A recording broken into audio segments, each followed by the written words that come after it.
Welcome to this calming journey through the complete story of Harry Potter, told slowly and gently to help you drift into rest. Across the next 2 hours, we'll wander from the cupboard under the stairs to the final battle at Hogwarts, tracing every step of the boy who lived. You'll hear about friendships, challenges, and the magic that shaped his path, all in a soothing rhythm designed to ease your mind. So settle in, close your eyes, and let the tale of courage, love, and hope carry you peacefully toward sleep. Privet Drive lay under neat rows of lampposts, its hedges clipped square, its lawns trimmed to perfection. The Dursleys lived there in smug comfort, proud of being ordinary in every possible way. Vernon Dursley worked at a drill company, loud and brash, while Petunia Dursley busied herself with gossip and spotless teacups. Their son Dudley lived as a small tyrant, demanding toys, sweets, and attention in endless supply. To neighbors they seemed perfectly average, and they preferred it that way. But hidden inside number 4 was a child who did not fit their definition of normal.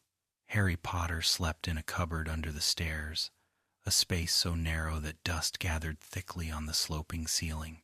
His bed was a thin mattress with springs that poked his back. A few broken toys discarded by Dudley cluttered the corners, along with the spiders that were his only companions. Harry grew used to darkness, to waking before dawn to cook breakfast, to wearing Dudley's oversized clothes. His birthdays passed without cards, gifts, or even kind words. Harry had been told a simple story about his parents. They had died in a car crash when he was very young. He could not remember them, though sometimes a flash of green light entered his dreams, and the shape of a woman's laughter echoed in the distance. Petunia scolded him for asking questions, insisting that nothing unusual should be spoken about in their house. Vernon shouted at any hint of strangeness, reddening in the face as if Harry were an insult to his carefully controlled life. Yet unusual things happened around Harry, things he could not explain. Once, his hair grew back overnight after a disastrous haircut. Another time, when Dudley's gang chased him at school, he found himself suddenly on the roof, gasping in confusion at how he had landed there. Even the glass of a snake's enclosure once vanished under his hands, releasing the creature and startling the zoo into chaos. Each time, Harry was punished, as though his very existence had broken a rule the Dursleys refused to explain. Still, deep down, Harry felt he was meant for something beyond Privet Drive. He could not name it, but the longing filled his chest when he saw owls flying overhead at dusk, or when strangers on the street greeted him with puzzling warmth. A world brushed against him in fragments, waiting for the moment to reveal itself fully. The summer of Harry's 11th birthday began with an envelope, thick parchment, green ink, a red seal addressed not to Harry Potter, but to the cupboard under the stairs. Vernon snatched it before Harry could open it, but more letters arrived the next day, and the next. They poured through the letterbox, fell from the chimney, slipped under doors. Harry longed to read them, but Vernon burned them in the fireplace, muttering furiously. Petunia wrung her hands, pale with fear. Dudley watched, wide-eyed, fascinated by the storm overtaking his parents. When the flood of letters would not stop, Vernon drove them far from home. They stayed in a shabby hotel, then finally a lonely hut on a rock in the sea. Rain hammered the roof, the wind howled, and the waves crashed against stone. Midnight approached, bringing Harry's birthday with it. He scratched the dirt floor, marking each minute. Just as the clock struck 12, a knock like thunder shook the door. The door burst open to reveal a giant of a man, shaggy-haired, broad as the doorway, carrying a pink umbrella. His name was Rubeus Hagrid, keeper of keys and grounds at Hogwarts. He stepped into the hut with the storm behind him, his eyes soft with kindness as they fell upon Harry. From his mouth came the words that would change everything. "You're a wizard, Harry." Harry blinked, certain he had misheard, but Hagrid explained patiently, unfolding the truth like a story long overdue. Harry's parents, James and Lily, had not died in a car crash. They had been a witch and a wizard, beloved and brave. They had stood against a dark sorcerer named Lord Voldemort. Voldemort had killed them, yet when he turned his wand upon baby Harry, the curse had rebounded. Voldemort had vanished, broken, while Harry survived with only a lightning-shaped scar on his forehead. In that moment, Harry learned he was famous in the wizarding world, the boy who lived. The Dursleys sputtered with outrage, trying to deny it. Petunia's bitterness spilled out in harsh words, confessing that she had always envied her magical sister. Vernon called it nonsense. But for Harry, the revelation was not about fame. It was about belonging. For the first time, he understood why he had felt different, why the world seemed to whisper around him. He was not a freak. He was a wizard. Hagrid carried Harry into a world hidden beyond the Dursleys' reach. Their first stop was Diagon Alley, concealed behind a shifting brick wall in London. The wall opened to reveal a bustling street lined with crooked buildings, colorful signs, and shops filled with marvels. Owls hooted from perches, cauldrons gleamed in windows, and brooms leaned ready for flight. Harry walked wide-eyed, drinking in every detail, feeling as though he had finally stepped into the life he was meant to live. At Gringotts Wizarding Bank, goblins led them down twisting tunnels, deeper and deeper, until they reached Harry's vault. Inside lay piles of gold, silver, and bronze inheritance from his parents. Harry stared, overwhelmed. After years of scarcity, he suddenly held wealth he had never imagined. But more precious than the coins was what they represented. Proof that his parents had lived, had planned for him, had left a mark upon the world. Next came shopping. At Madame Malkin's robes, Harry tried on black school robes while another boy sneered at him, speaking of Slytherin House and boasting of his family's status. This was Draco Malfoy, though Harry did not yet know how their paths would intertwine. In a pet shop, snowy owls blinked solemnly, and Hagrid gifted Harry Hedwig, who nipped his ear affectionately. In a bookstore, towers of volumes beckoned, filled with spells, history, and magical theory. Each item Harry touched deepened his sense that this world was alive with possibility. The most profound moment came at Ollivander's, the wand shop. Boxes stacked to the ceiling, dust swirling in shafts of light. Mr. Ollivander measured Harry's arms, tested wand after wand, each failing in a shower of sparks. At last, Harry grasped a wand of holly with a phoenix feather core. Light burst forth, warmth rushed through him, and Ollivander's eyes shone. He explained that the wand's twin had chosen Voldemort, a connection that hinted at destiny's heavy threads. Harry left the shop thoughtful, the weight of the wand both thrilling and daunting. As summer waned, Harry's anticipation grew. He packed his trunk with books, robes, and his wand, Hedwig perched proudly on her cage. On the morning of September 1st, the Dursleys drove him to King's Cross Station, sneering about a platform that didn't exist. Harry searched hopelessly until he overheard a family of red-haired children laughing about platform 9 3/4. Their mother, kind and bustling, instructed him to run straight at the barrier between platforms 9 and 10. Heart-pounding, Harry pushed his trolley forward and stepped through stone into a world of steam and scarlet. The Hogwarts Express waited, gleaming and alive with excitement. Students leaned from windows, owls hooted from cages, and the scent of pumpkin pasties drifted from the trolley. Harry, nervous but determined, found an empty compartment and was soon joined by Ron Weasley, one of the red-haired boys from the station. Ron's sweater was frayed, his sandwiches squashed, but his smile was genuine. They shared sweets from the trolley chocolate frogs that leapt. Bertie Bott's every flavor beans with surprising tastes. Their laughter sealed a friendship that would shape their years. Hermione Granger appeared soon after, already reciting spells from memory, correcting Ron's pronunciation of Wingardium Leviosa.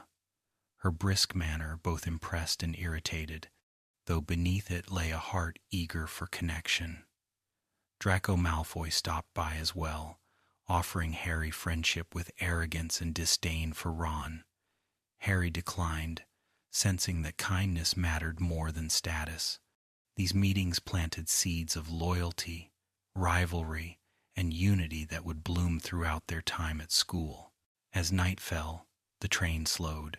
Students gathered their robes, nerves buzzing. Outside, lanterns glowed in Hagrid's massive hands as he called the first years to follow. Small boats carried them across the lake, water black as glass, stars reflected in its rippling surface, and there, rising from the cliffs, stood Hogwarts. Towers pierced the sky, windows blazed with golden fire, and the castle seemed to breathe with welcome. Harry's breath caught. It was not only a school, it was sanctuary. In the great hall, floating candles illuminated 4 long tables beneath a ceiling enchanted to mirror the night sky. The sorting hat, patched and ancient, weighed each new student. When placed on Harry's head, it whispered slyly of Slytherin, tempting him with ambition and power. Yet Harry resisted, longing instead for courage and loyalty. The hat listened, then proclaimed, "Gryffindor." Cheers erupted. Ron joined him there, Hermione soon after, and Harry felt a warmth he had never known, the warmth of belonging. The feast that followed overflowed with roast meats, puddings, and laughter. Harry ate until he could not, marveling at food that appeared magically upon plates.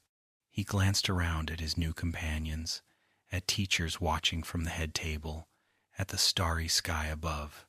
For the first time in his life, he did not feel small or unwanted. He was part of something vast and extraordinary.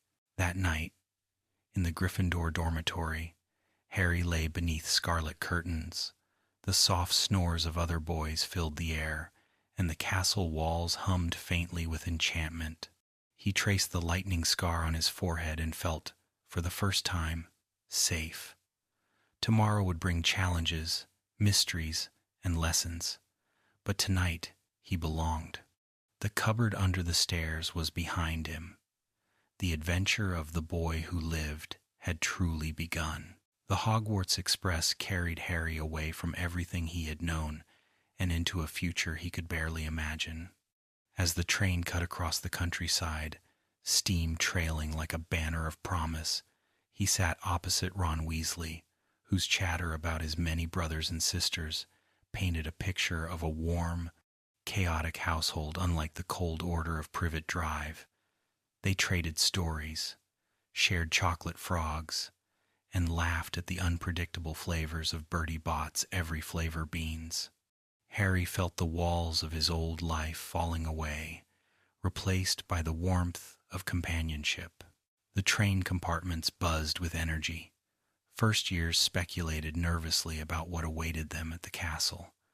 A girl with bushy brown hair appeared at their door, asking briskly if anyone had seen a toad. Her name was Hermione Granger, and though her tone was prim, her eyes glowed with excitement at the prospect of beginning lessons. Harry and Ron exchanged glances, amused and slightly intimidated, not realizing how central she would soon become to their lives. When the train screeched to a halt, night had fallen. A booming voice called the first years to follow, and lanterns swayed as they trailed after the giant, Hagrid. Boats waited by the lake, bobbing gently on dark water. Harry climbed in, his heart racing as the castle came into view. Towers rose like sentinels, windows glowing with golden light, and reflections shimmered on the surface of the lake. Hogwarts stood majestic, timeless, and welcoming. Inside the great hall, candles floated in the air, flames flickering against a ceiling enchanted to mirror the night sky. Harry tilted his head back, awed by stars glittering above without chill or breeze. He was called forward with the other first years to be sorted.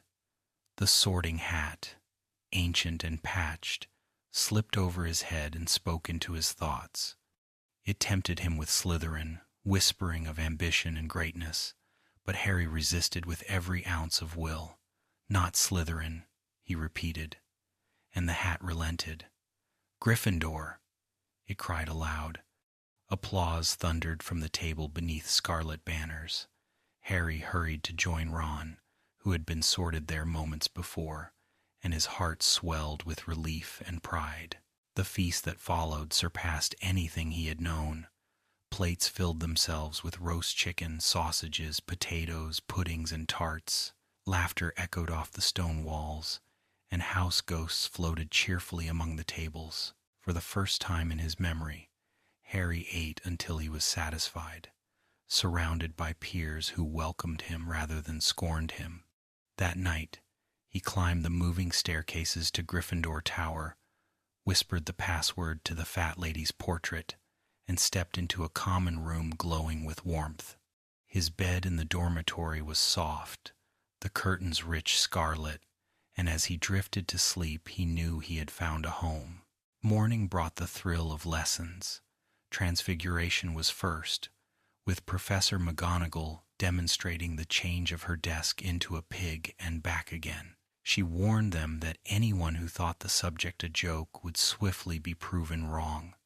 Charms was lighter, with Professor Flitwick squeaking excitedly as Hermione perfected the swish and flick of Wingardium Leviosa.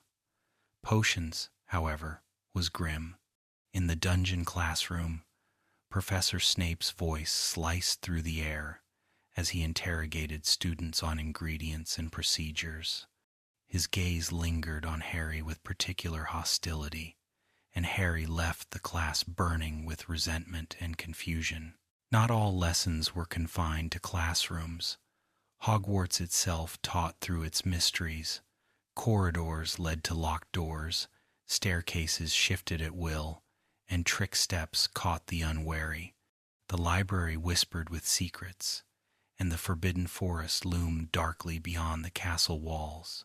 Harry quickly learned that life at Hogwarts was a mixture of study, laughter, and danger, woven together in a way that made every day unpredictable. It was during breakfast one morning that Harry's name was called in surprise. He had received a broomstick, delivered with a note from Professor McGonagall. This was unheard of for a first year, but she had spotted his talent during a flying lesson.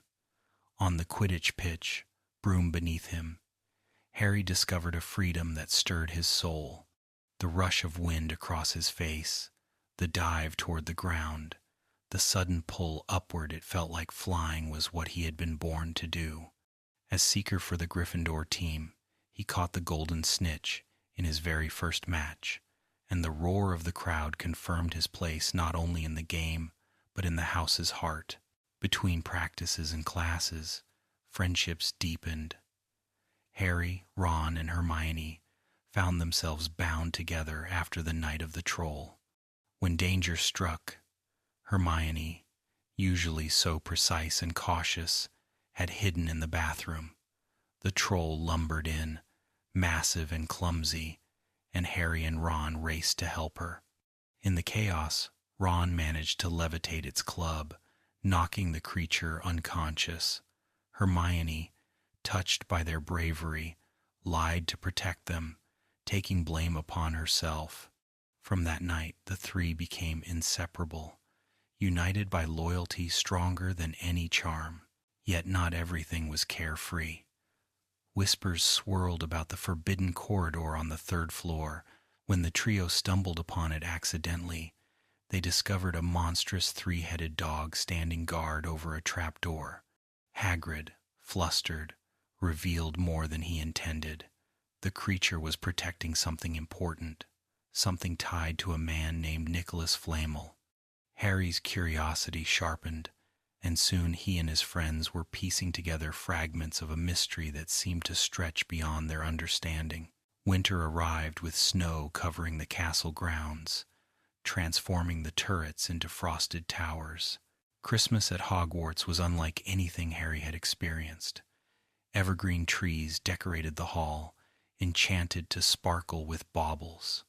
He received gifts for the first time in years: sweets, a handmade sweater from Mrs. Weasley, and most mysteriously, a silvery cloak that shimmered and seemed to vanish when lifted. An accompanying note told him it had belonged to his father. This invisibility cloak became both comfort and key, connecting Harry to parents he barely remembered and granting him a tool for exploration. One night, wrapped in the cloak, he wandered the castle and stumbled into a room with a tall, ornate mirror. In its glass, he did not see only his reflection, but his parents, smiling, alive, and gazing back with love. The sight stole his breath, filled him with aching longing. He returned again and again, desperate for the warmth of that vision. Dumbledore found him there and explained gently that the mirror of Erised showed not truth but deepest desires. "It does not do to dwell on dreams and forget to live," the headmaster cautioned. Though it pained him, Harry understood. The mirror was moved, but its lesson lingered.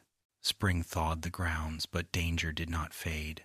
The mystery of the Philosopher's Stone deepened. The trio discovered that Flamel was a famed alchemist who had created the stone, capable of producing the elixir of life.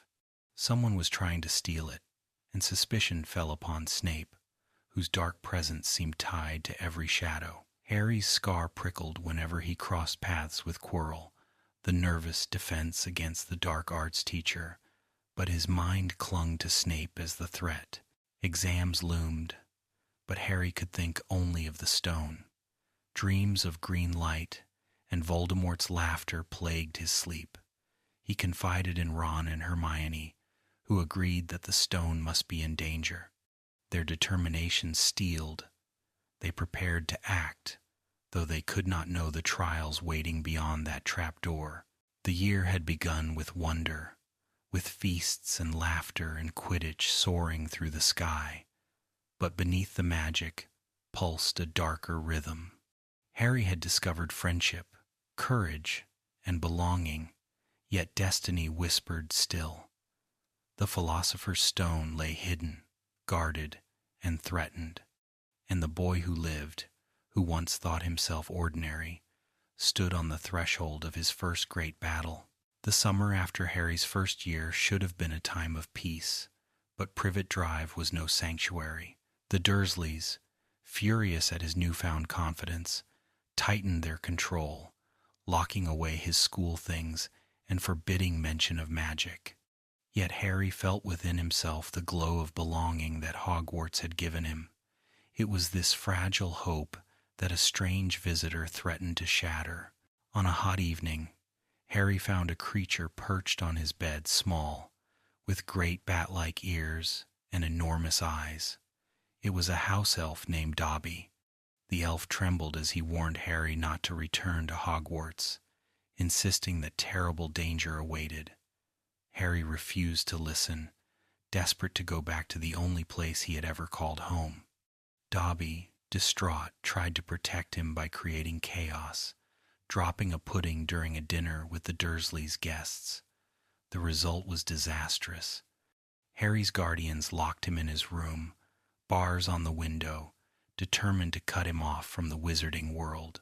Rescue came in the form of Ron Weasley and his brothers, Fred and George, who arrived in a flying car. They hauled the bars from Harry's window and whisked him away into the night. The burrow, the Weasley home, was everything Privet Drive was not. Warm, noisy, filled with magic. Dishes washed themselves, a clock ticked out the locations of family members, and Mrs. Weasley scolded yet embraced Harry as if he were one of her own. He spent the rest of the summer surrounded by kindness, his heart swelling with gratitude. When September arrived, however, returning to Hogwarts proved difficult. At King's Cross, Harry and Ron discovered that the barrier to platform 9 3/4 had sealed itself against them. In desperation, they flew the car all the way to the castle, crashing spectacularly into the Whomping Willow. The tree fought back, thrashing and smashing, leaving the car battered. They escaped only just, and though they avoided expulsion, they earned detentions and the wary eyes of their teachers. Soon after term began, a chill crept through the castle. Messages appeared scrawled on the walls in dripping letters. The Chamber of Secrets has been opened. Enemies of the air, beware. Soon after, students and even the caretaker's cat were found petrified, rigid as stone. Whispers filled the corridors, and fear settled like a fog. Rumors spoke of Salazar Slytherin's secret chamber, hidden deep within the castle, housing a monster only his true heir could control. Harry's troubles deepened when, during a duel arranged in the Great Hall, he spoke Parseltongue to a snake. The language of serpents spilled from his mouth instinctively, but to the other students it marked him as suspicious. Murmurs spread that Harry might be the heir of Slytherin. Even Ron and Hermione, though loyal, could not hide their unease. Harry felt isolated, marked once again as other, though he never sought such attention. Determined to uncover the truth, the trio investigated. Hermione scoured books in the library, Ron speculated endlessly about suspects, and Harry wrestled with his scar prickling in warning. They discovered that 50 years earlier, the chamber had been opened once before, leading to the death of a student. Clues were scarce, but the shadow of the past loomed large. Their investigation grew reckless when they brewed Polyjuice potion in a hidden bathroom, transforming themselves into Slytherin students to question Draco Malfoy. But Draco knew nothing, except to gloat about his family's disdain for Muggleborns. The potion wore off disastrously, leaving them shaken but no closer to the truth. Tension escalated when more students were struck down, Hermione among them. Harry's heart sank as he saw her rigid form carried away to the hospital wing. Yet even petrified, Hermione left them a clue, a scrap of paper clutched in her hand, naming the basilisk, a giant serpent whose gaze could kill. Harry and Ron realized that the victims had survived only by chance, each avoiding a direct look. The monster traveled through the plumbing, slithering unseen, striking at will. As panic gripped the school, Ginny Weasley was taken into the chamber itself.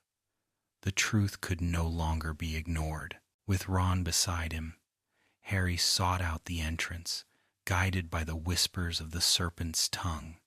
Deep beneath the castle, they discovered the hidden passage and plunged into darkness. The Chamber of Secrets stretched vast and cold, lined with stone serpents, its air heavy with ancient power. At its heart lay Tom Riddle, a boy preserved in memory within a diary. He revealed that Ginny had been pouring her soul into the book, confiding her fears, unknowingly feeding his strength. Riddle was more than memory. He was the teenage form of Lord Voldemort. With cruel calm, he explained how he had guided Ginny, unleashed the basilisk, and planned to return through her sacrifice. From the shadows, the basilisk slithered forth, scales glistening, fangs dripping venom. Its eyes gleamed with lethal power. Harry, terrified but resolute, stood his ground. Help came in the form of Fawkes, Dumbledore's phoenix, who descended in a blaze of light. The bird blinded the serpent, slashing its eyes, while the Sorting Hat appeared before Harry. From it, He drew a gleaming sword, Godric Gryffindor's own. The battle was desperate. The basilisk struck, its body crashing against the stone. Harry lunged forward, driving the sword through the roof of its mouth. The beast convulsed and fell, its death cry echoing through the chamber.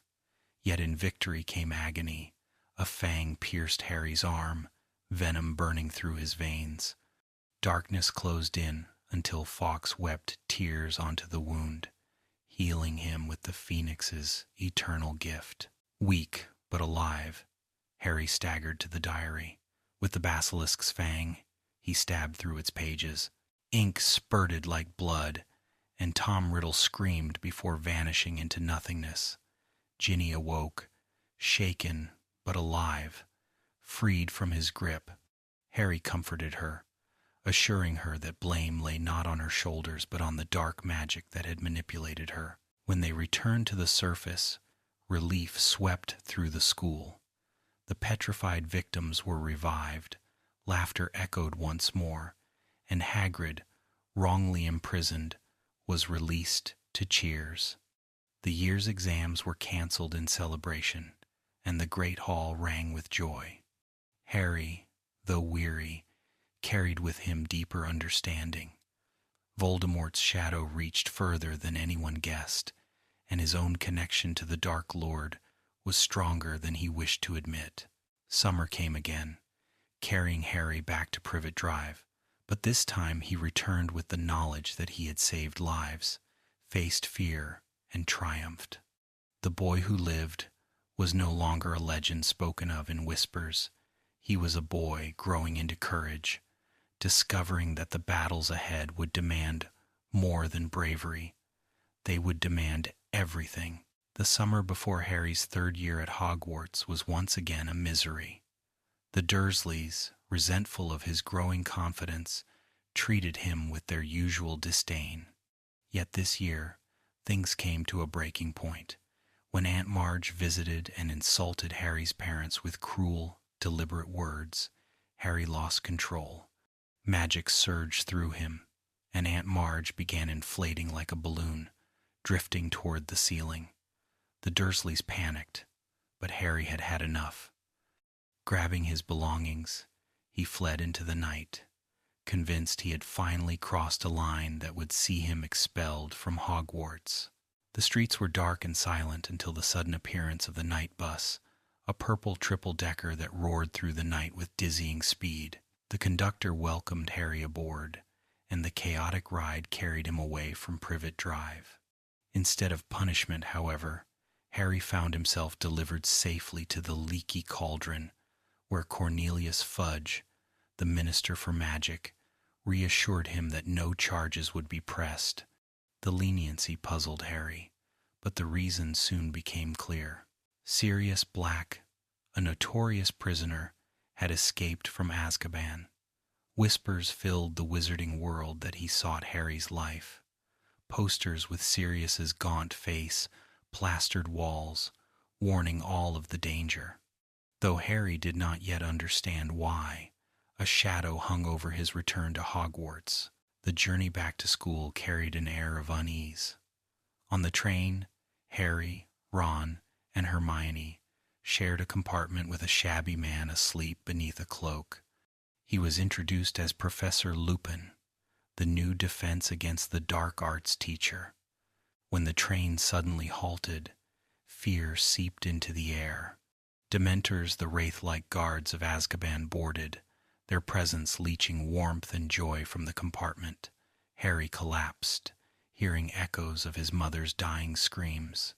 It was Lupin who drove the creatures away with a spell of silvery light, offering Harry chocolate and comfort. The encounter left Harry shaken.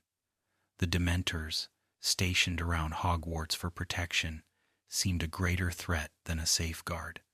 Their chilling aura preyed on his deepest fears, and he dreaded their presence. Yet term began, and lessons returned structure to his days. Lupin quickly proved to be a remarkable teacher. Unlike previous professors, he offered practical defenses, teaching them to face boggart shapeshifters that assumed the form of one's worst fear.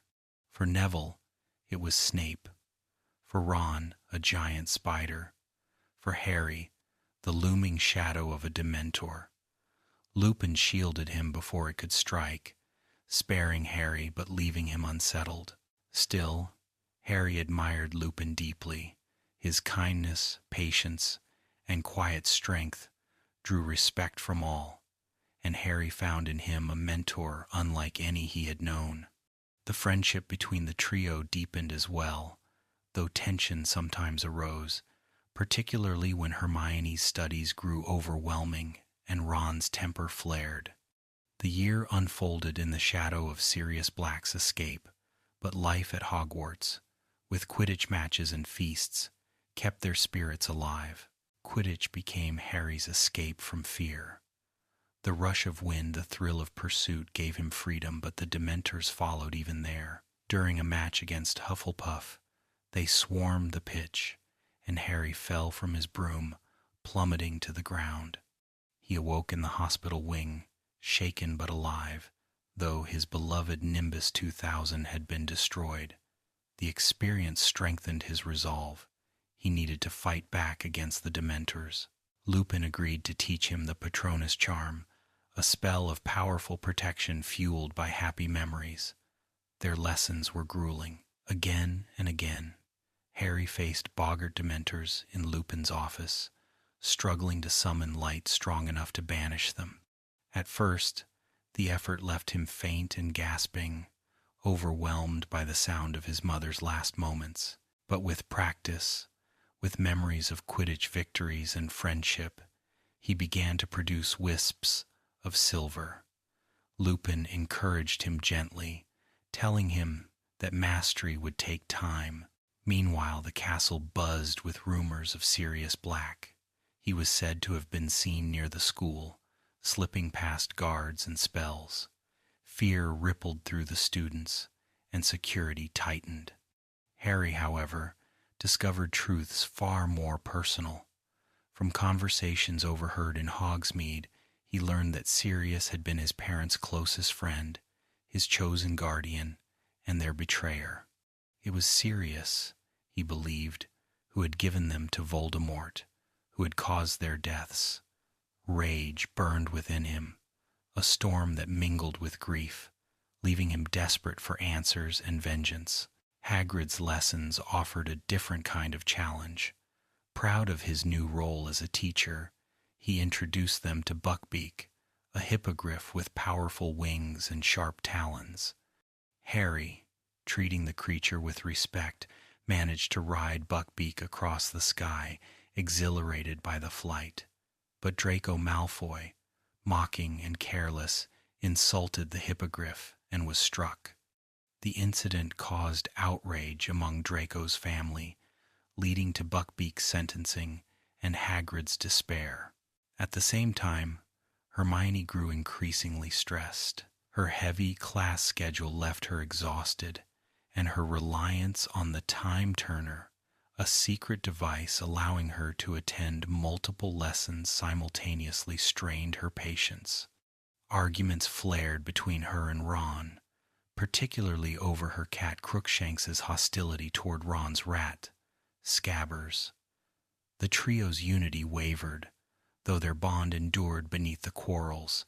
As the year progressed, Harry's anger toward Sirius grew unbearable. Confronted with the betrayal, he vowed that if he ever met the man, he would confront him with all the fury of his loss. Yet the truth proved far more complex than he had imagined. During a chaotic night of revelations, Harry, Ron, and Hermione discovered Sirius within the castle grounds. To Harry's shock, Sirius claimed innocence, insisting that it was not he who had betrayed James and Lily Potter, but Peter Pettigrew, the very Pettigrew believed to have been murdered years ago. Pettigrew, Sirius revealed, was alive, hiding for years in the form of Scabbers, Ron's pet rat. The confrontation in the shrieking shack was explosive. Harry, his wand trembling, demanded answers. Sirius explained his friendship with Harry's parents, his loyalty, and how Pettigrew had framed him, faking his own death and placing the blame on Sirius. Lupin arrived and confirmed the story, recognizing Pettigrew for what he was. The truth rocked Harry's world. Ron recoiled in shock, clutching the treacherous rat. Hermione pieced together the final clues, realizing how Pettigrew had slipped through the cracks of history. Pettigrew, cornered, transformed into his human form, a trembling, balding man with watery eyes who groveled for mercy. Harry, fueled by fury, wanted to strike him down. But Lupin and Sirius urged restraint, reminding Harry that justice must be served properly. They bound Pettigrew, intending to deliver him to the Ministry. Yet fate intervened. The full moon rose, and Lupin, forgetting his potion, transformed into a werewolf. Chaos erupted as Sirius shifted into his animagus form to protect the children. In the frenzy, Pettigrew escaped, slipping once more into his rat body and vanishing into the night. The chance to clear Sirius's name was lost, and despair hung heavy. The Dementors closed in near the lake, swarming with deadly intent. Harry and Hermione, protecting the unconscious Sirius, faced them in desperation. Harry conjured a Patronus of dazzling strength, not realizing it was his own magic that had filled the clearing with light. In that moment, he believed his father had returned to protect him, only to learn later that it was his own courage, looped through time, that had saved them. Time itself became their ally. With Dumbledore's guidance, Harry and Hermione used the time turner to relive the night. They moved unseen through the grounds, freeing Buckbeak before the executioner could strike, and circling back to the lake, where Dementors descended. Harry, at first uncertain, realized that he had been the one he had seen casting the Patronus. Summoning all his strength, he unleashed a stag of radiant silver, its antlers sweeping through the shadows, driving the Dementors away. The rescue was completed in secret. Harry and Hermione flew Buckbeak to the tower where Sirius awaited his fate. They freed him, giving him a chance to escape, though his freedom would remain tainted by the Ministry's refusal to see the truth. Sirius, however, offered Harry something priceless: hope. He told Harry that he was his godfather, that he wished to give him a home. The thought of leaving the Dursleys, of belonging to someone who loved him, filled Harry with a warmth he had never known. Though Sirius remained hunted, Harry's heart lightened. For the first time he had family beyond memory, a promise of connection. As the year ended, he returned to Privet Drive with renewed strength. Though the world beyond Hogwarts remained filled with shadows, Harry carried within him the knowledge that love and truth endured, even against betrayal. The third year at Hogwarts closed with lessons that cut deeper than spells. Harry had learned that justice was not always triumphant, that truth could be buried by fear and bureaucracy. Yet he had also discovered resilience within himself, a strength he had not believed possible. Facing the Dementors, he had confronted not only external danger, but the deepest wounds of his heart, the loss of his parents. The Patronus he conjured was more than a spell. It was a declaration that despair could be resisted, that memory and hope could light even the darkest night. His friendships had been tested but emerged stronger. Ron and Hermione, despite quarrels, proved unshakable allies. Lupin, though forced to resign, left Harry with guidance and affection, a reminder that mentors could shape one's spirit even in brief time. Hagrid, despite setbacks, showed courage and tenderness. Sirius, though gone into hiding, became a beacon of possibility, a reminder that family could be found even in the most unlikely places. For Harry, the year was not only about survival, but about growth. He had faced betrayal, anger, and despair, and discovered the power of choice. He chose mercy over vengeance, courage over fear, and trust over isolation.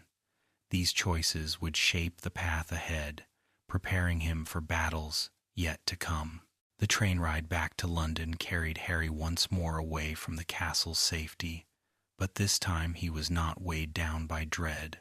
He carried with him a letter from Sirius, granting him permission to visit Hogsmeade in the future and promising continued contact.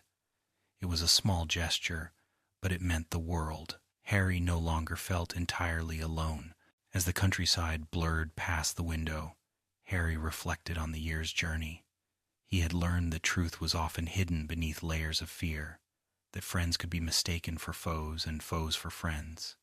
He had glimpsed the cruel weight of the Dementors and discovered within himself the power to defy them. He had faced the legacy of his parents, not only in grief, but in the courage they had passed to him. The boy who lived was more than a survivor. He was a growing force of will, shaped not by the absence of fear, but by the strength to endure it. And though the world outside whispered of darkness and danger, Harry faced it with clearer eyes. Ahead lay mysteries, challenges, and battles greater than he could yet imagine, but he carried with him love, loyalty, and the flickering light of the stag patroness. These would guide him, always, through the shadows. Harry's fourth year began not at Hogwarts, but with the thrill of attending the Quidditch World Cup. The Weasleys invited him to join their family, and the journey to the vast stadium felt like a dream. Tents disguised with enchantments sprawled across fields. Wizards from every corner of the world gathered, and excitement buzzed like static in the air. Inside the stadium, colors blazed, mascots dazzled, and the match itself was breathtaking. Players darted across the sky with dazzling skill. Ireland claimed victory, but Bulgaria's Victor Krum captured attention with his fierce talent. Yet joy did not last. That night, chaos erupted. Dark wizards stormed the camp, their masks glinting in the firelight, and the mark of Voldemort was cast into the sky, a serpent and skull glowing ominously above the trees. Fear rippled through the wizarding world. For Harry, it was the first taste of the shadows gathering once more, a reminder that Voldemort's legacy lingered. When September arrived, the castle loomed again, but with it came news that shook the school. Hogwarts would host the Triwizard Tournament. Students buzzed with excitement as they learned of the ancient competition between three schools, each sending a champion to face tasks of danger and glory. The Goblet of Fire, a magical artifact, would choose the participants. Dumbledore explained the rules, and though many longed to compete, only those over 17 could submit their names. Harry, too young, dismissed the idea, though he could not know how fate would twist. The arrival of visiting schools added to the sense of spectacle. From the north came Durmstrang, their ship rising from the lake in a surge of water, students cloaked in furs. From the south arrived Beauxbatons, a carriage drawn by winged horses, their students graceful and poised. The great hall buzzed with awe, its enchanted ceiling reflecting the grandeur of the occasion. The champions were chosen amid tension and anticipation. The goblet flared blue, spitting out slips of parchment. Victor Krum of Durmstrang, Fleur Delacour of Beauxbatons, and Cedric Diggory of Hogwarts. Applause thundered, pride swelling among their peers. But then, shock rippled through the hall.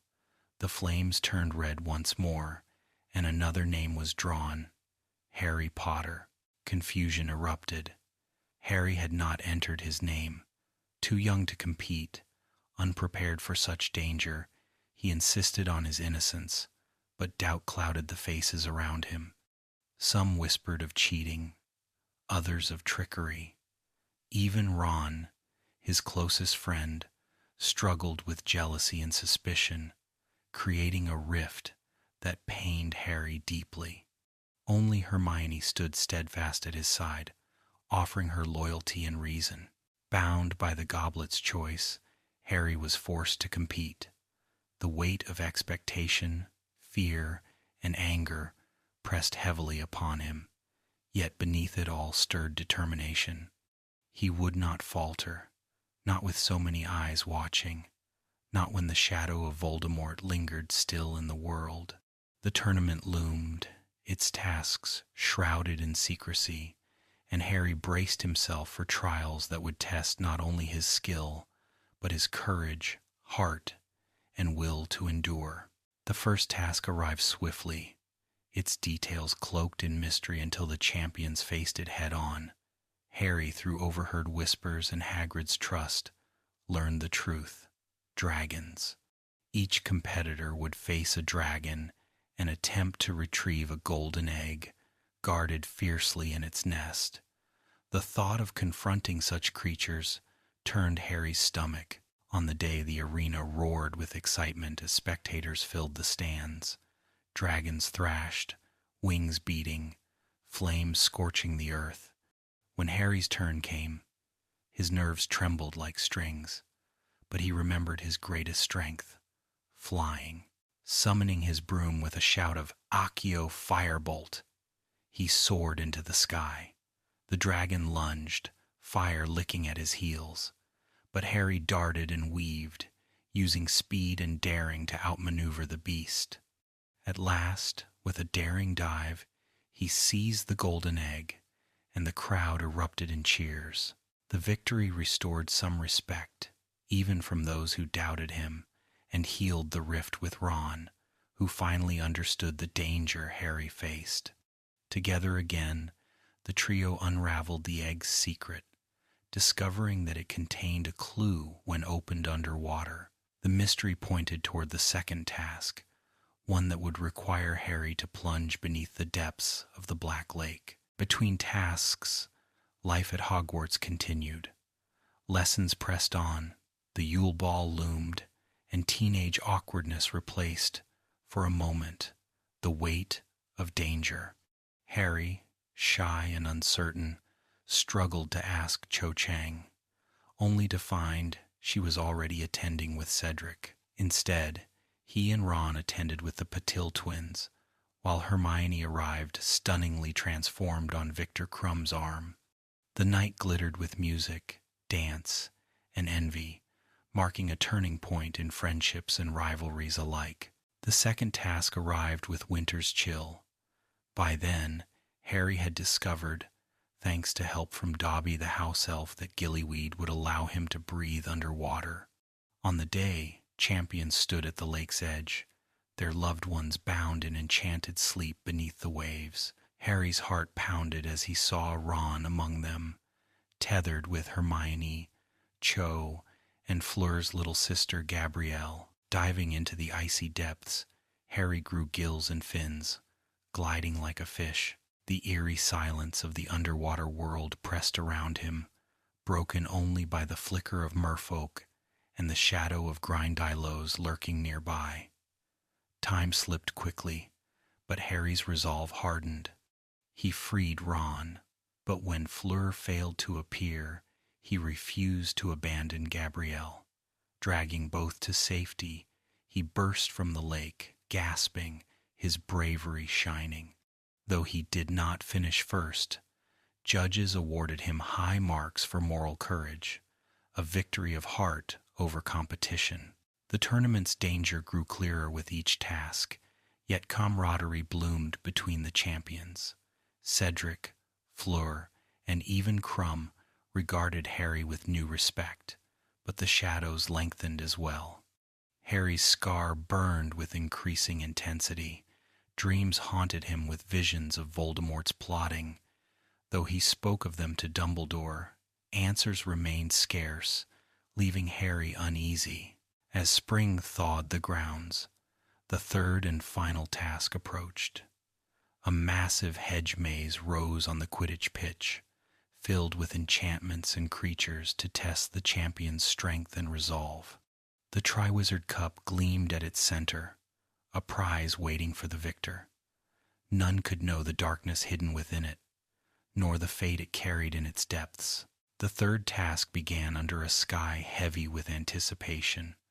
The maze swallowed the champions in shadows and twisting paths. Within, enchantments tested their resolve, boggarts disguised as fears, spells that disoriented and confused, creatures lurking in the hedges. Harry pressed forward, guided by instinct and determination.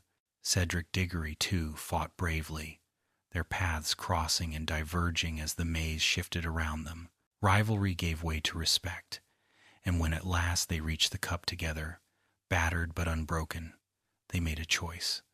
Rather than one claiming glory, they decided to seize it together. With a shared nod, they grasped the handles and the world spun violently away.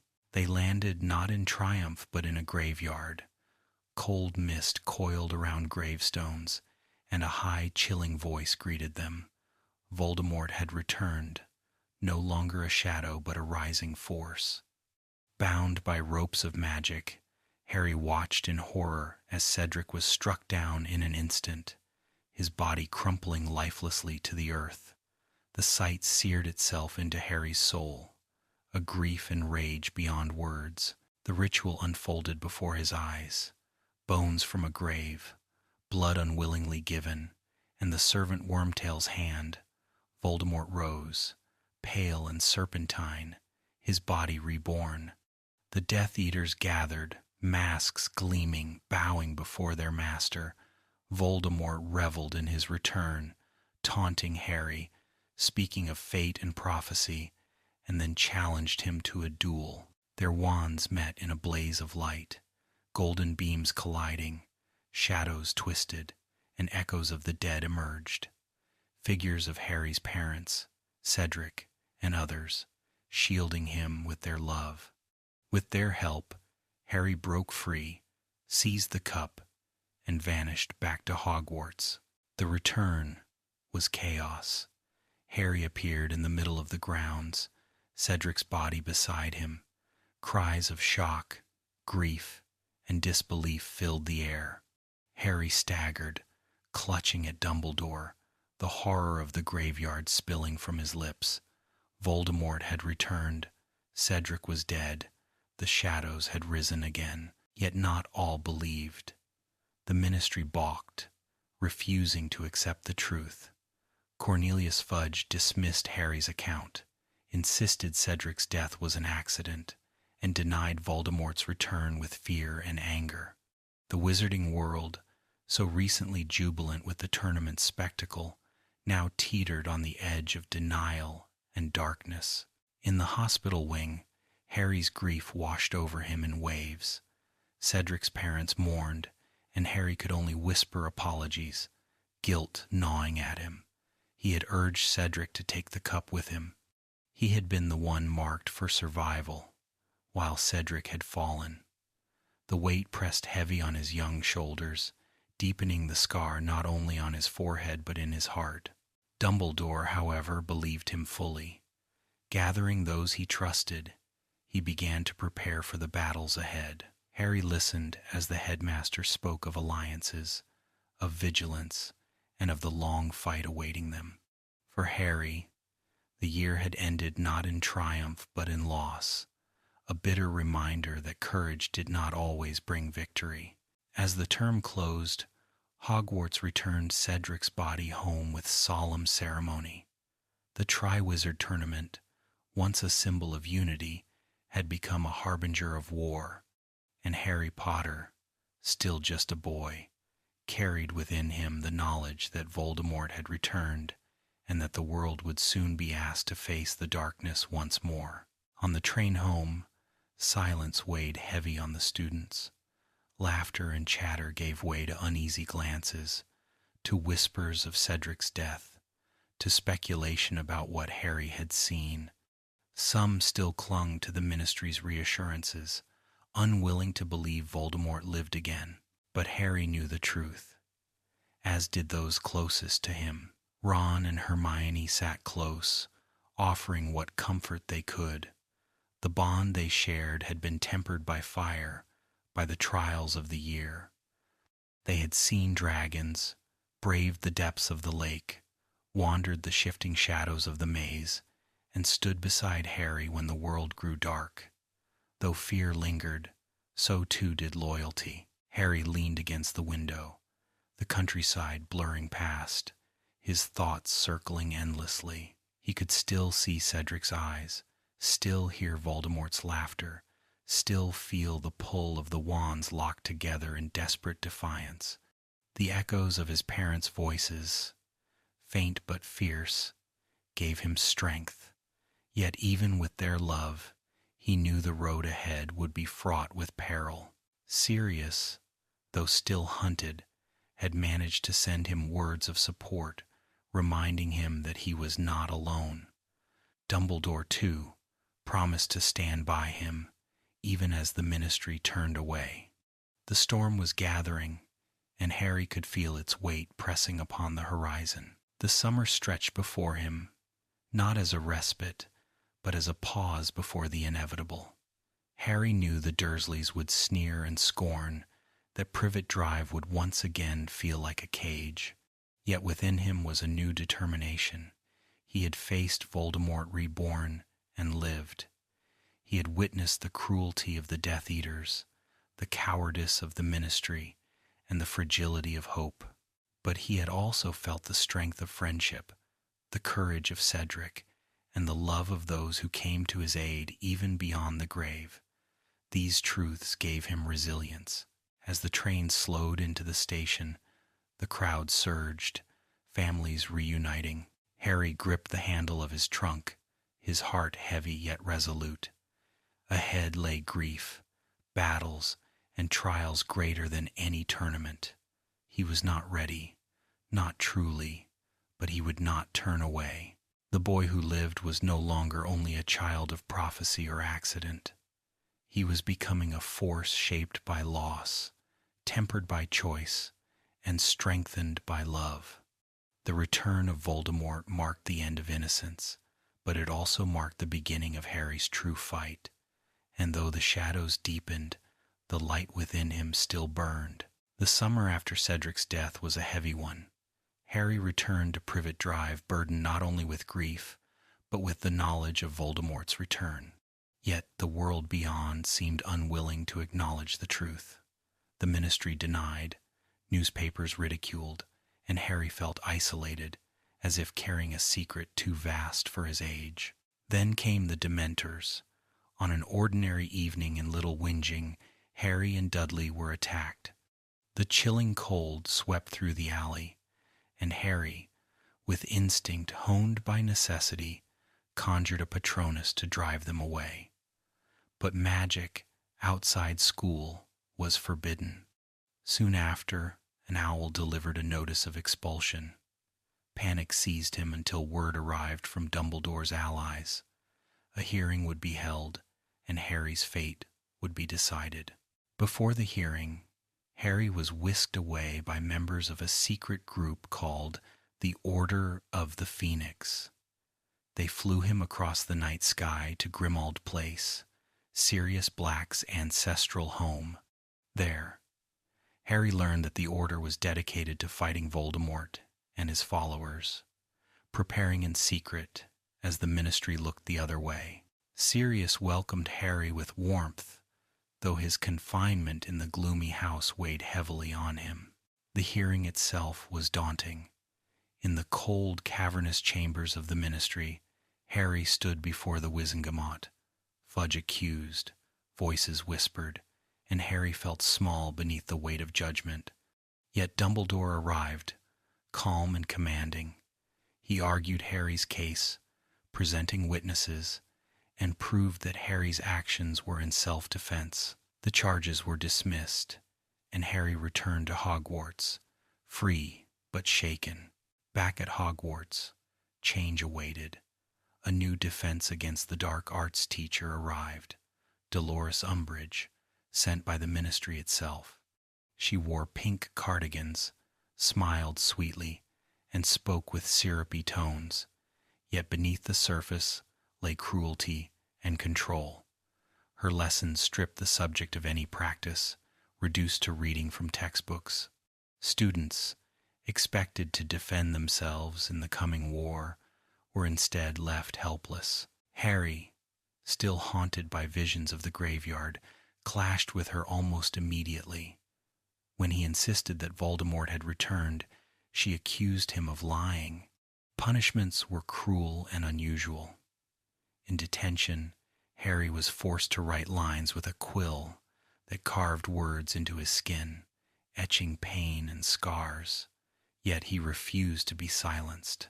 The school grew restless under her reign. Rules multiplied, proclamations appeared on walls, and Umbridge tightened her grip with the support of Fudge and the Ministry.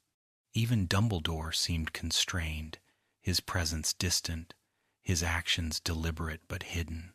Amid the oppression, Harry's friendships remained lifelines. Ron was named prefect, a surprise that stirred mixed feelings, while Hermione's determination burned ever brighter. She proposed a rebellion, not through chaos, but through knowledge. They would form their own secret group to practice defense properly.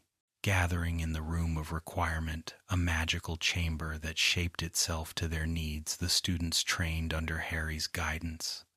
They named themselves Dumbledore's Army. Harry, reluctant at first, discovered strength in teaching. He shared his skills, his experience, and his courage. The group flourished in secrecy, a spark of hope against the Ministry's shadow. The year pressed forward with conflict at every turn, but within those secret meetings, laughter, determination, and unity thrived. As the DA trained, Harry's inner battles deepened.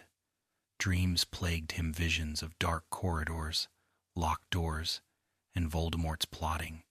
Sometimes he felt himself inside the Dark Lord's mind, seeing through his eyes. Dumbledore, curiously distant, offered little explanation, leaving Harry unsettled. The connection became terrifying when Harry dreamed of a snake striking Arthur Weasley. Waking in panic, he alerted others, and it was discovered to be true. Arthur had been attacked while guarding the Department of Mysteries. Harry realized the visions were not mere dreams, but windows into Voldemort's actions. The discovery both frightened and burdened him. Was he being used as a weapon? Was he becoming like Voldemort? Christmas at Grimmauld Place was heavy with tension. Sirius, trapped in his family's old home, grew restless, his bond with Harry strong but shadowed by frustration. The Order debated the meaning of Harry's visions, while Molly Weasley tried to shield him from truths he was desperate to know. Amid it all, Harry wrestled with anger and loneliness. At school, romance complicated matters. Harry's feelings for Cho deepened, leading to his first kiss under mistletoe, sweet but tangled with grief and awkwardness. The relationship, strained by Cho's mourning for Cedric and her divided loyalties, soon faltered. Meanwhile, Ron and Hermione's bickering edged toward unspoken affection, though neither admitted it. The DA continued to thrive, each lesson sharpening their abilities, strengthening their resolve. Spells sparkled in the air, Patronuses glowed, and confidence grew. Yet their secret could not remain hidden forever, and Umbridge's grip on the school tightened with dangerous intent. The cracks widened when the DA was betrayed. Marietta Edgecombe revealed their secret, and Umbridge pounced, dismantling the group and tightening her authority further. Dumbledore, protecting Harry, claimed responsibility. With calm defiance, he vanished from the school, leaving Umbridge as High Inquisitor, free to rule unchecked. Life under her command grew intolerable. Teachers were silenced, punishments crueler, and rebellion simmered. Fred and George Weasley, ever the pranksters, escalated mischief into open resistance, filling hallways with fireworks, swamps, and chaos that lifted spirits even in despair. Harry's visions worsened. He dreamed again of the Department of Mysteries, of a door he longed to open. The obsession grew, fueled by whispers that Sirius was in danger. Despite warnings, Harry's desperation convinced him that Voldemort held his godfather captive. He could not ignore the pull. Hermione urged caution, suggesting they confirm before acting, but Harry's fear overrode reason. With the help of his friends Ron, Hermione, Ginny, Neville, and Luna, he infiltrated the Ministry. The corridors matched his dreams, the mysteries unfolding in chambers filled with strange prophecies and veiled secrets. At last, they found what Harry sought, a glass sphere bearing his name. The prophecy, fragile yet heavy with meaning, declared that neither he nor Voldemort could live while the other survived. The weight of destiny pressed upon him as Death Eaters descended, shadows among the shelves. The battle of the Department of Mysteries had begun, and the truth of Voldemort's return would finally be revealed in blood and sacrifice. The clash in the Department of Mysteries was fierce and chaotic. Teenagers against seasoned Death Eaters, the DA fought bravely. Spells lit the chambers, curses cracked the air, and shelves toppled in showers of shattered glass. Each friend fought with determination beyond their years, Neville stumbling but refusing to yield, Luna casting spells with serene courage, Ginny fierce and unrelenting, yet they were overpowered. The prophecy sphere slipped from Harry's grasp, shattering against the floor. Its words were lost, but its truth lingered within him. Surrounded and beaten, the group faced despair until the order arrived. Members surged into the fray. Tonks, Lupin, Kingsley, Moody, and Sirius. The chamber blazed with combat as hope rekindled, but fate dealt its cruelest blow. In the chaos, Sirius fell through the veil, an archway draped in whispers, mysterious and final. Harry's scream tore through the din as his godfather vanished beyond reach, his laughter silenced forever. Grief consumed him. Rage and despair blurred his vision as Voldemort himself appeared, cold and terrible. Harry faced death, yet was saved by Dumbledore, who dueled Voldemort with power and grace, unmatched. The battle shook the Ministry, spells cracking stone and shattering glass, light and shadow colliding. Voldemort fled, but not before the world saw him. The truth could no longer be denied. The Ministry, forced into acknowledgement, stood exposed in its cowardice.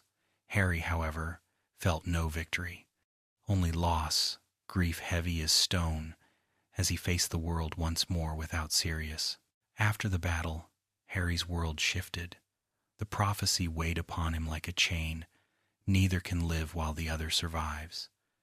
It was no longer rumor or suspicion, but destiny. His life and Voldemort's were bound, and one would have to end the other. The knowledge hollowed him, carving away remnants of childhood innocence. Back at Hogwarts, he moved through days in a haze of grief. The absence of Sirius gnawed at him the promise of a home, of family, snatched away once more. Friends offered comfort, but sorrow was not easily soothed. Even Dumbledore, though finally open with Harry, could not replace what had been lost.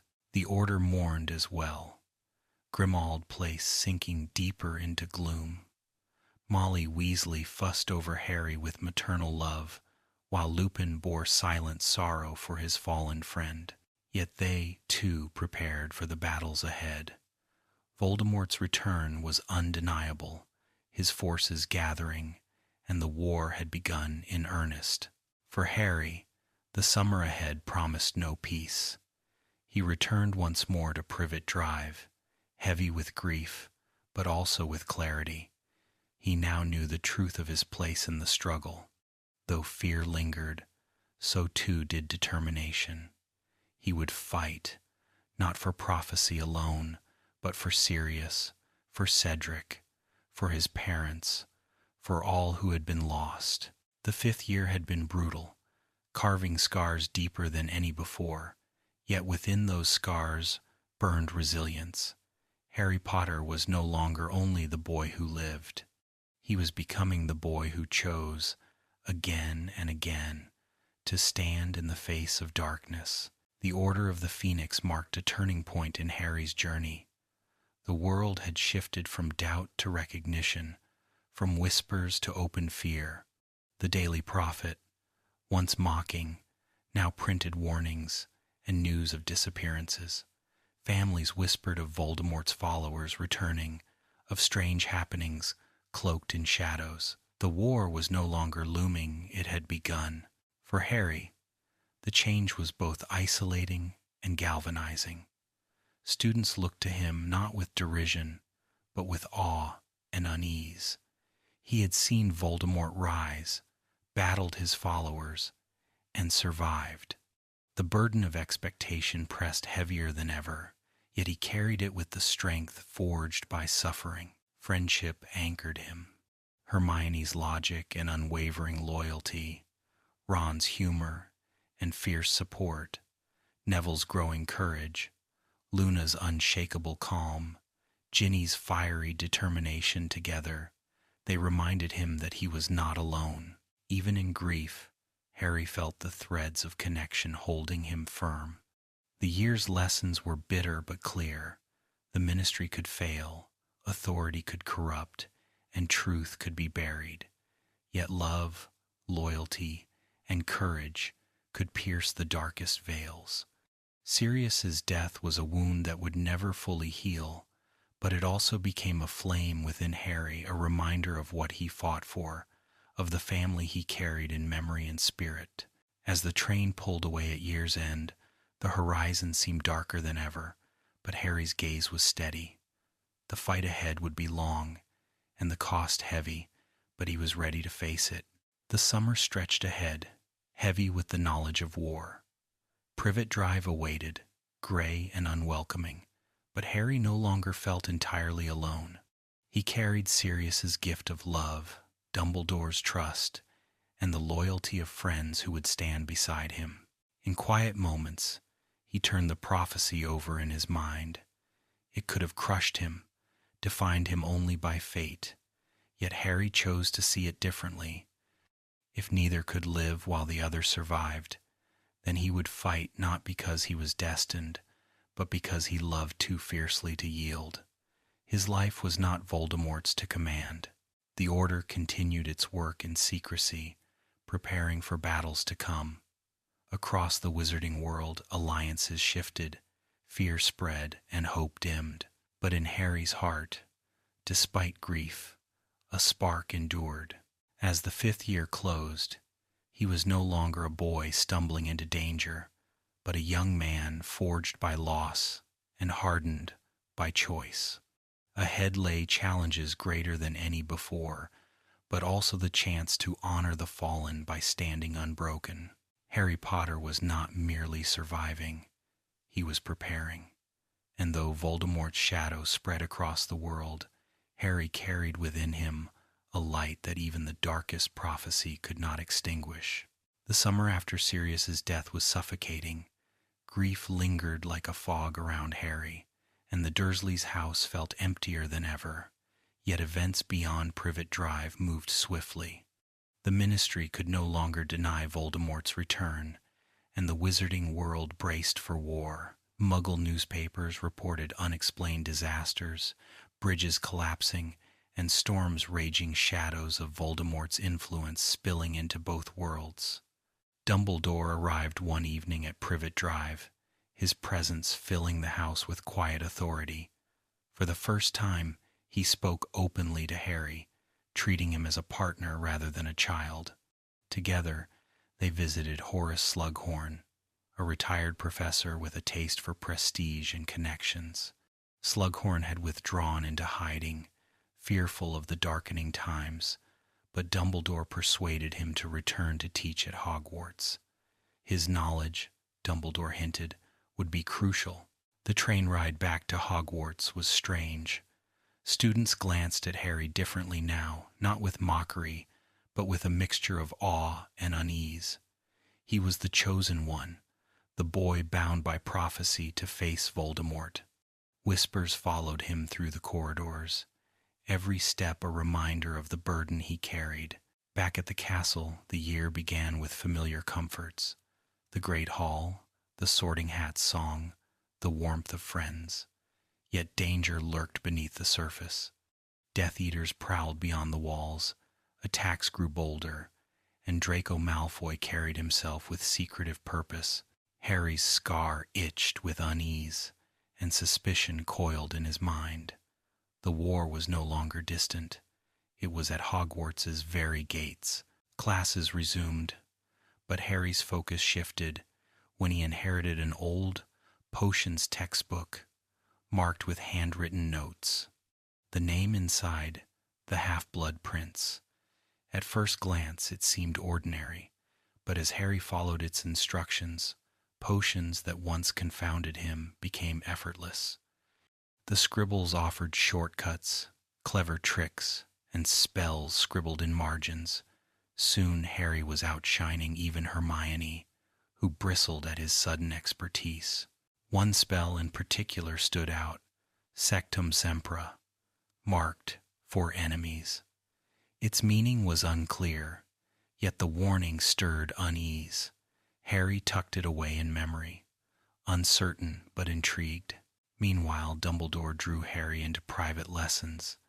These were not about spells, but about memory. Using the pensieve, Dumbledore showed Harry fragments of Voldemort's past. The orphan Tom Riddle, charming yet cold, brilliant yet cruel. They traced his years at Hogwarts, his search for power, and his fascination with immortality. The lessons revealed the heart of Dumbledore's theory. Voldemort had split his soul into pieces, hiding them in objects called Horcruxes. To defeat him, Harry must understand and destroy them. The diary Harry had destroyed in second year was one such Horcrux. Others were hidden still, waiting to be found. As the year unfolded, tensions flared. Ron and Hermione's relationship simmered with unspoken feelings, complicated when Ron briefly dated Lavender Brown. Jealousy, laughter, and awkwardness filled Gryffindor Tower, while Harry's own feelings for Ginny grew stronger. The world outside might be darkening, but within the castle walls, the turbulence of teenage hearts raged alongside the shadow of war. Draco Malfoy's behavior unsettled Harry most of all. Once boastful, Draco now carried himself with secrecy and fear. He slipped away from friends, lingered in shadowy corners, and met with dubious company. Harry became convinced that Draco had taken the dark mark, bound to Voldemort as a Death Eater. Yet others dismissed it as paranoia. To Harry, the truth seemed clear.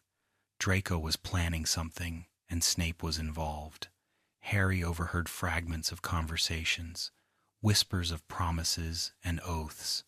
When he pressed the matter, no one listened, not even Ron or Hermione. The doubt gnawed at him, isolating him further. Amid these suspicions, Quidditch offered a brief reprieve. As team captain, Harry led Gryffindor to victory, the stands roaring with pride. Yet even in triumph, danger lingered. Curses and hexes shadowed the corridors, and Katie Bell, a fellow student, fell victim to a cursed necklace meant for another. Fear rippled through the school, evidence that the war had breached its walls. Dumbledore's lessons continued, each memory sharpening the image of Voldemort's descent. The young Tom Riddle sought powerful relics, items tied to Hogwarts's founders. His obsession was not merely power but permanence. Dumbledore's suspicion grew. Each relic could be a Horcrux. Harry, meanwhile, leaned ever more on the Half-Blood Prince's notes, relying on its guidance in battle and class alike. But the book's shadows deepened. Its knowledge was sharp, dangerous, and intoxicating. When Harry finally used Sectum Sempra against Draco in a moment of anger, the curse slashed deep wounds across Draco's body, blood spilling across the bathroom floor. Horror struck Harry as Snape intervened, saving Draco and confiscating the book. Guilt and dread lingered, staining Harry's trust in the mysterious prince. Spring brought revelations. Dumbledore shared with Harry the most critical memory yet, Slughorn's recollection of a young Tom Riddle asking about Horcruxes. At first, Slughorn had obscured the truth, ashamed of giving the boy answers. But with Harry's persistence, the full memory was revealed.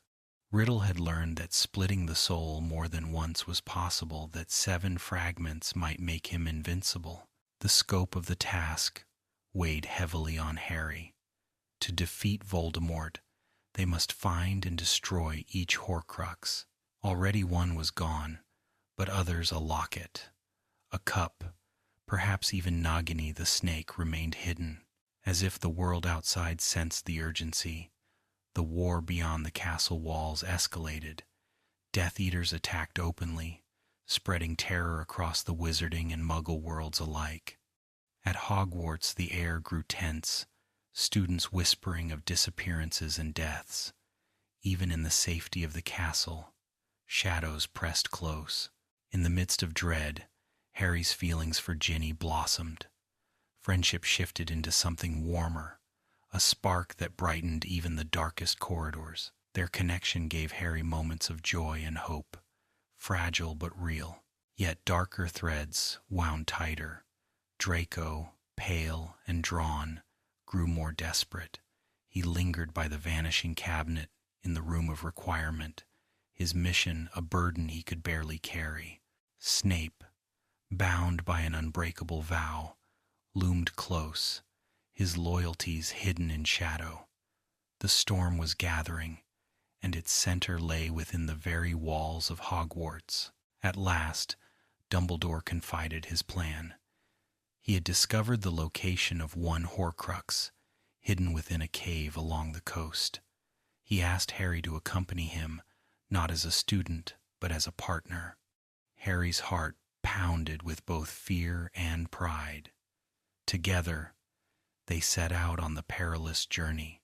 The cave was a place of darkness and dread. Enchantments laced every surface, the sea crashing against jagged rocks outside. Within, they found a basin filled with a shimmering potion, guarding a locket at its bottom. To reach it, the potion had to be consumed. Dumbledore, steady and resolute, drank despite its tormenting effects. He writhed with pain, cried out in anguish, begged for release, while Harry, trembling, obeyed his orders to keep giving him more.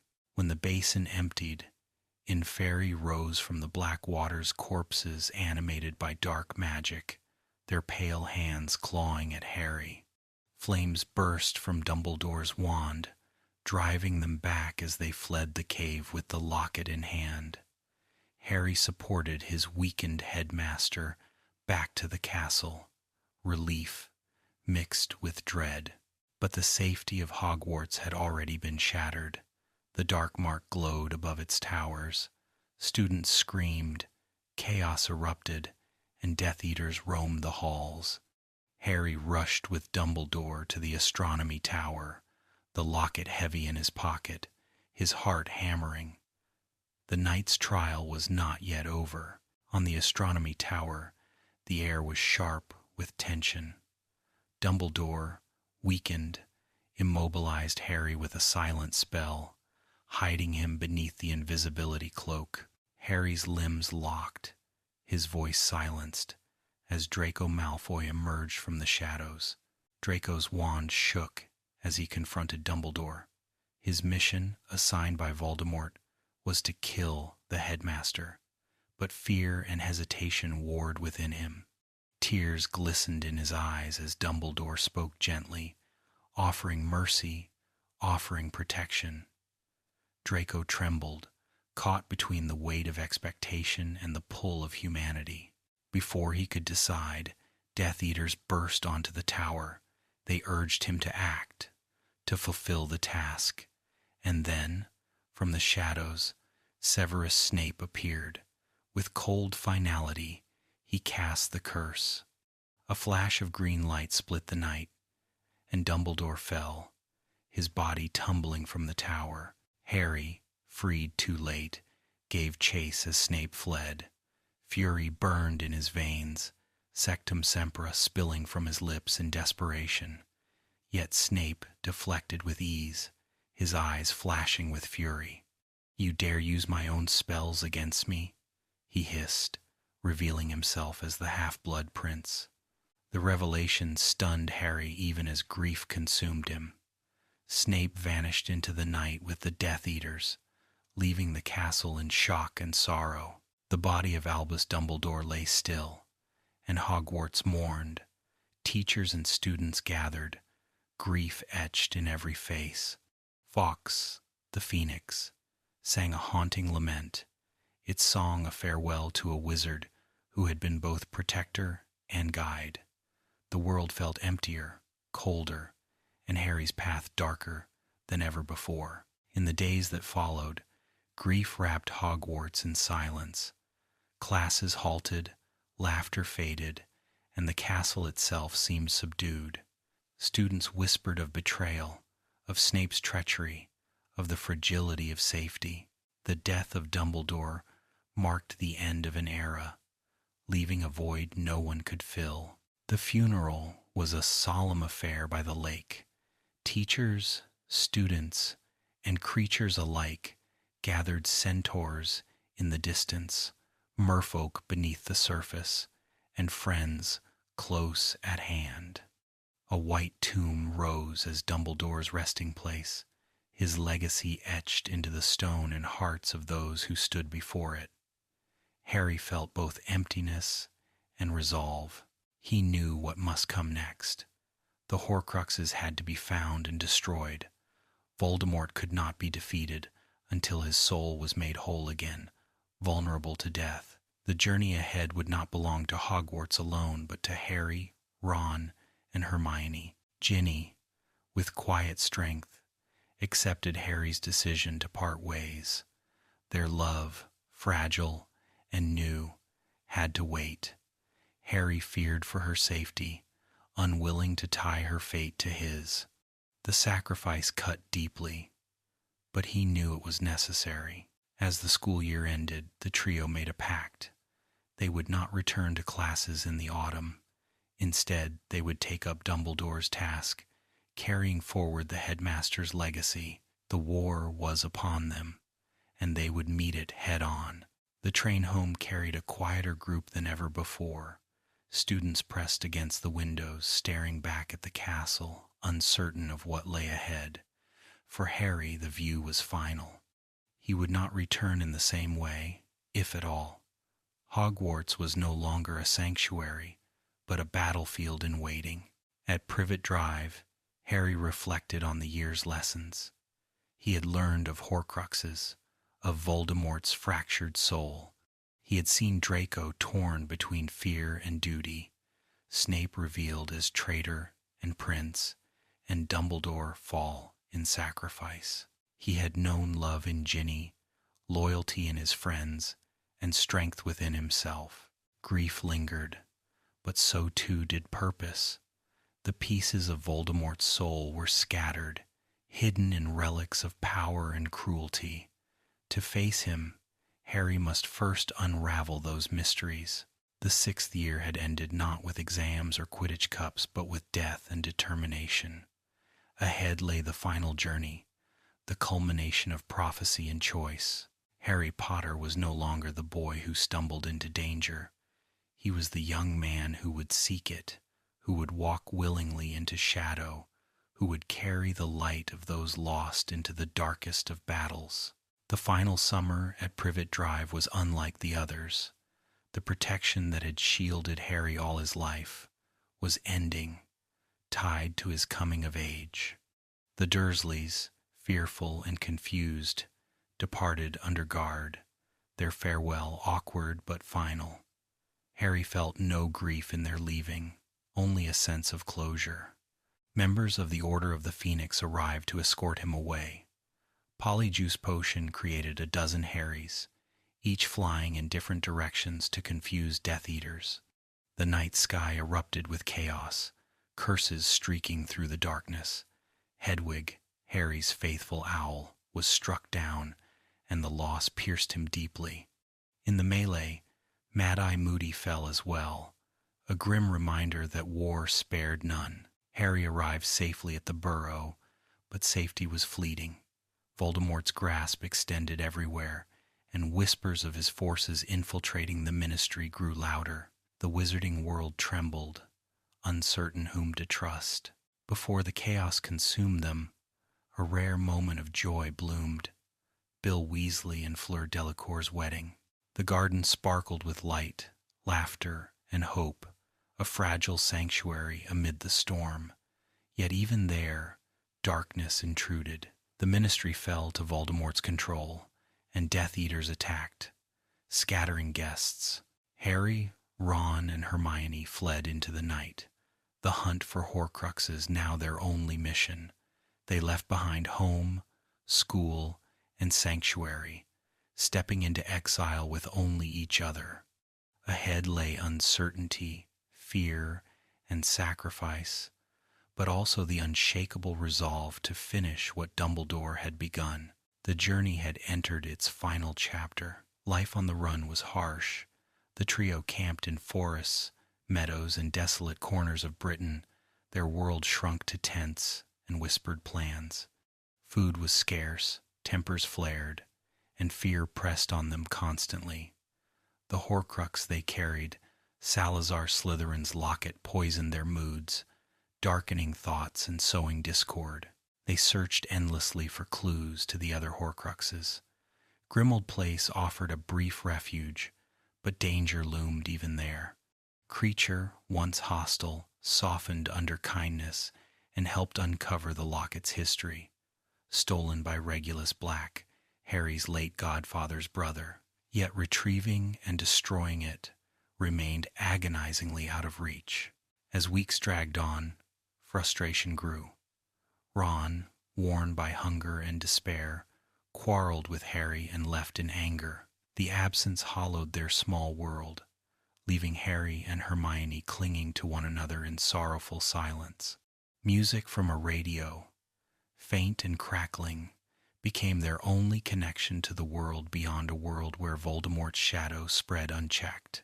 Visions haunted Harry, glimpses through his connection to Voldemort. He saw the Dark Lord's fury, his pursuit of the Elder Wand, a legendary weapon said to make its master unbeatable.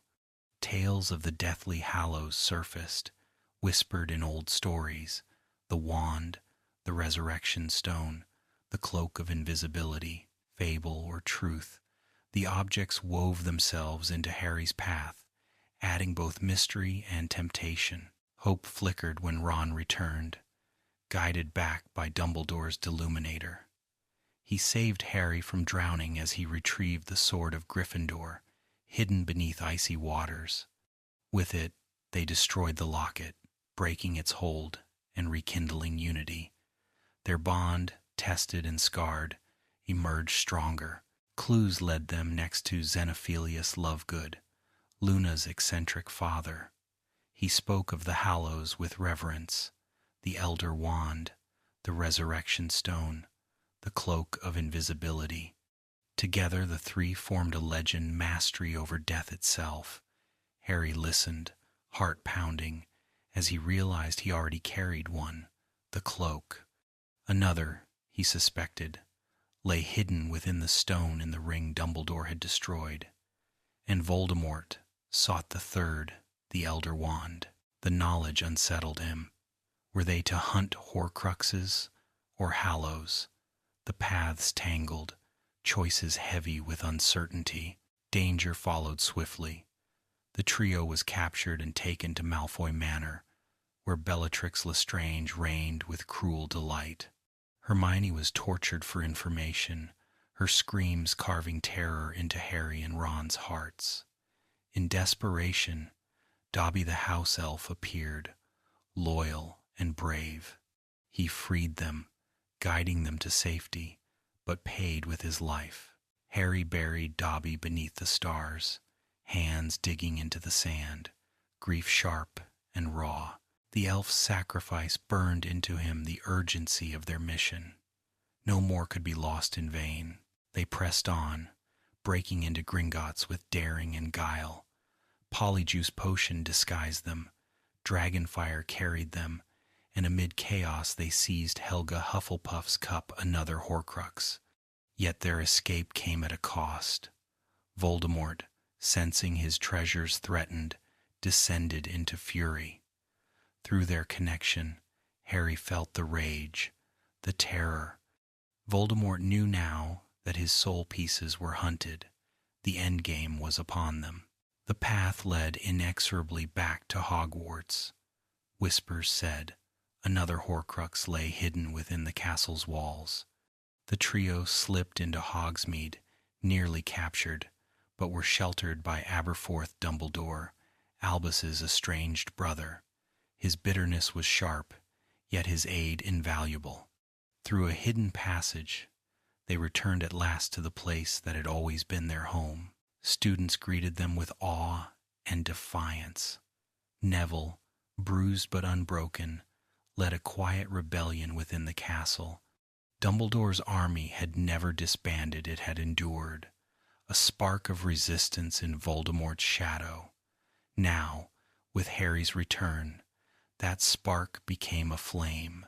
The search for the Horcrux drove them through the castle's secret corridors and hidden rooms. In the Room of Requirement, among piles of forgotten treasures, they found Rowena Ravenclaw's diadem. But their discovery was not without confrontation. Draco Malfoy and his companions, desperate and divided, challenged them. In the chaos, Crabbe unleashed fiendfire, cursed flames consuming everything in their path.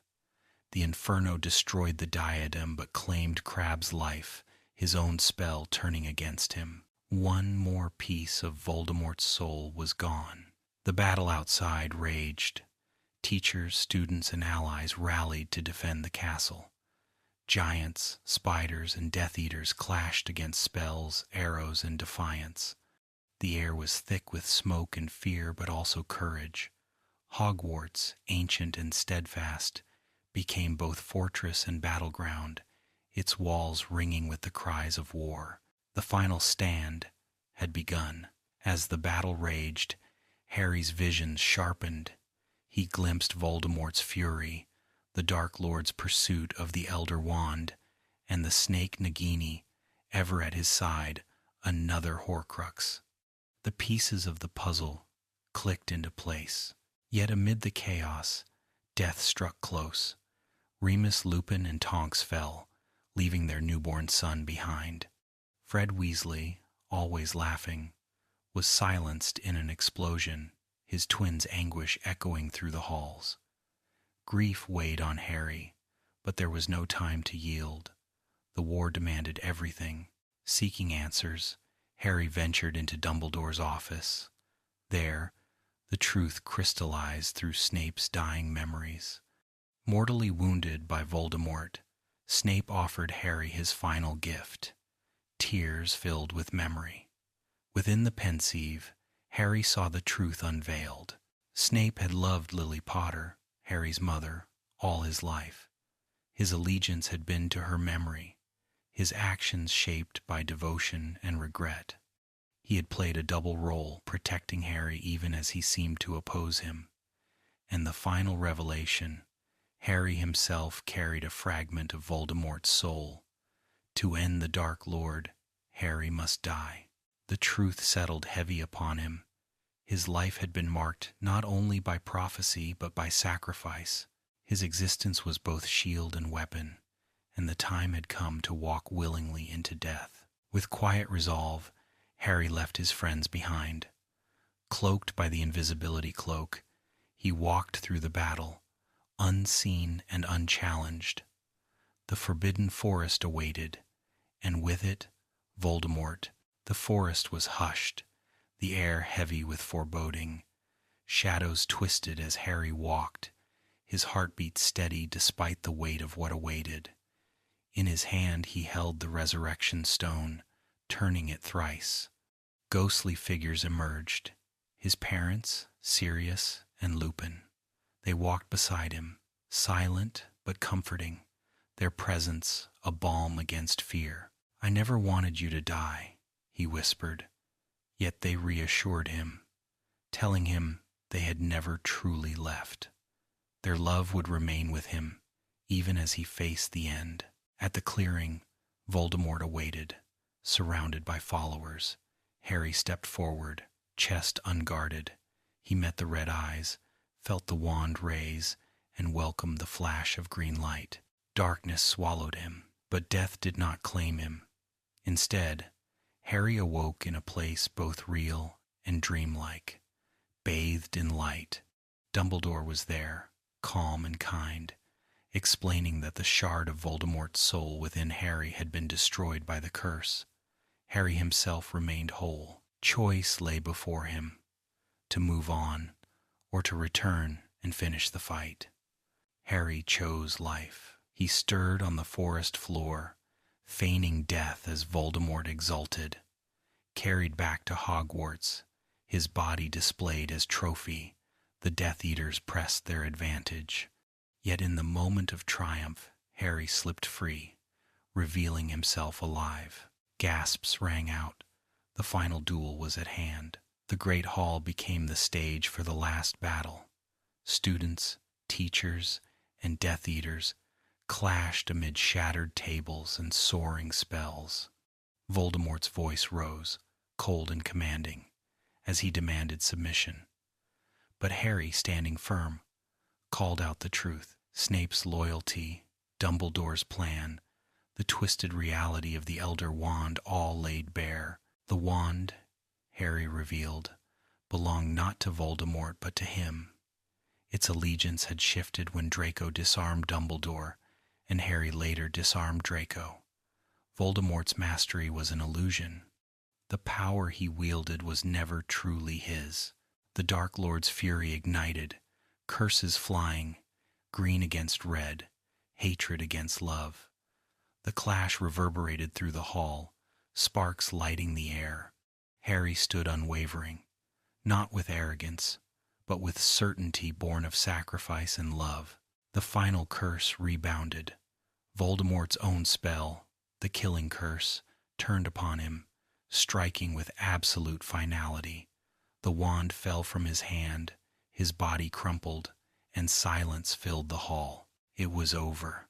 Cheers erupted, tears flowed, and embraces bound survivors together. Yet the cost was immense. Fred, Tonks, Lupin, and countless others had fallen. Victory was heavy with sorrow, but also with relief.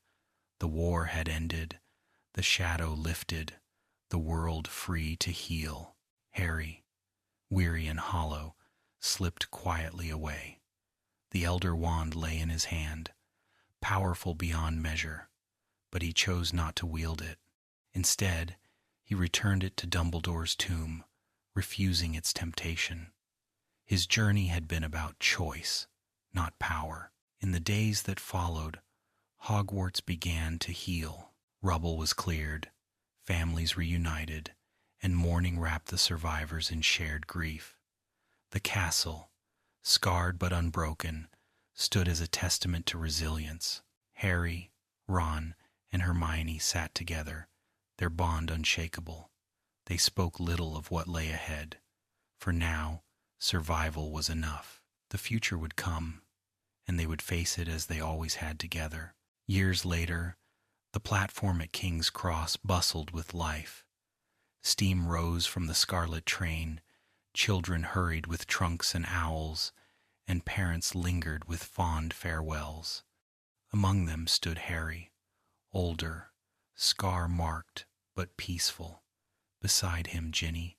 At his side, Ron and Hermione, their children prepared to board, laughter and nerves mingling in the air.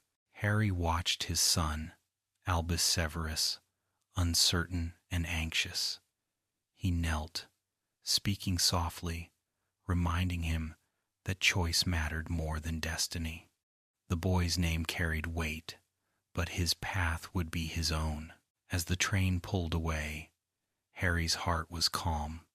The scar on his forehead remained, but it had not pained him in years. The darkness was gone, replaced by light, love, and the ordinary wonders of life.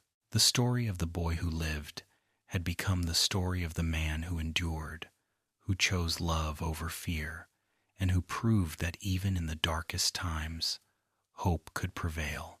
And so the tale rested, gentle and enduring, ready to be told again to those who sought comfort in its magic.